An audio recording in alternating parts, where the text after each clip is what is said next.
Hey guys, punta na kami ng Christchurch. Hinihintay na lang yung Uber. Good morning, Kuya!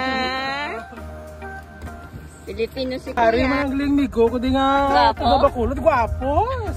You know, ari man ang New Zealand, gali ang gwapo nga driver. Imo yan sa kami. Ay, Mami, oh, hybrid.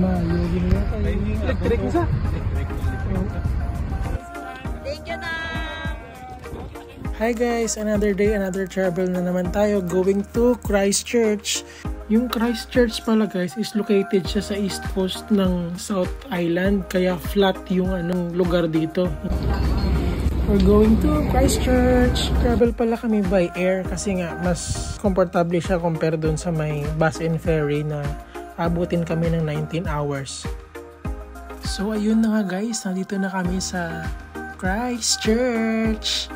Siyempre mag-video muna.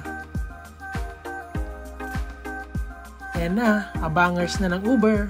On the way na sa aming bahay sa Baylis Avenue.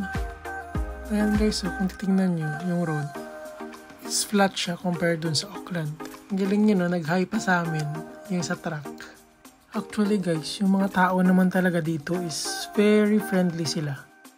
We are here in Baylis Quarter. So ito po yung reception.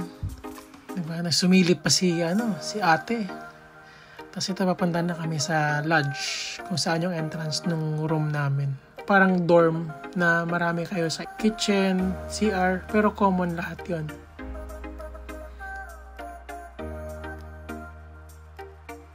Ito na yung room namin.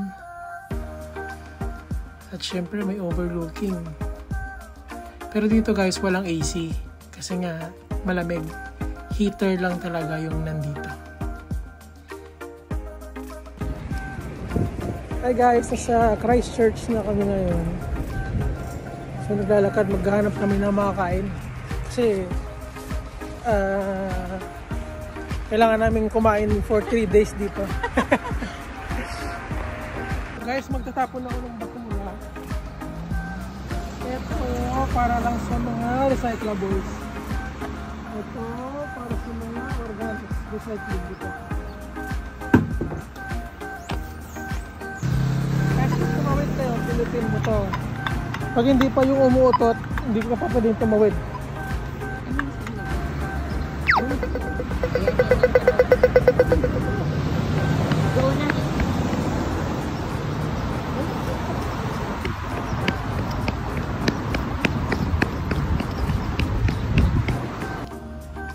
Tingnan nyo yung apple, oh. Grabe, ang daming bunga, oh.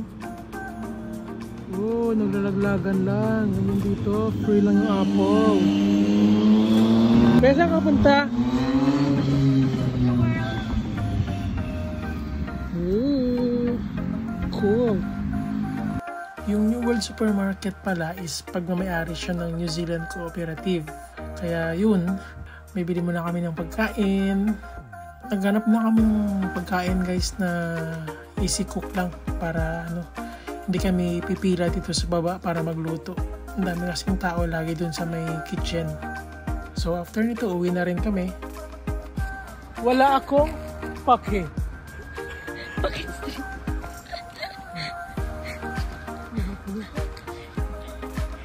Bakit street? Wala daw siyang pake.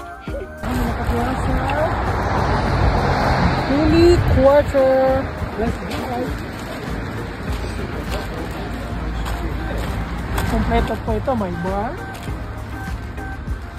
May function room din kung gusto, kung birthday mo. Kaso nga lang, 3 araw lang kami dito. Hindi pwede mag-birthday dito. So may studio, may courtyard, function room, lodge.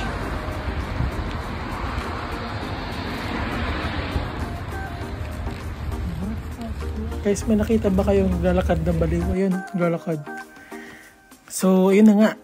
Yung kasi na to, yung Baylis, marami siyang amenities. Meron siyang restaurant, may bar, may golf course.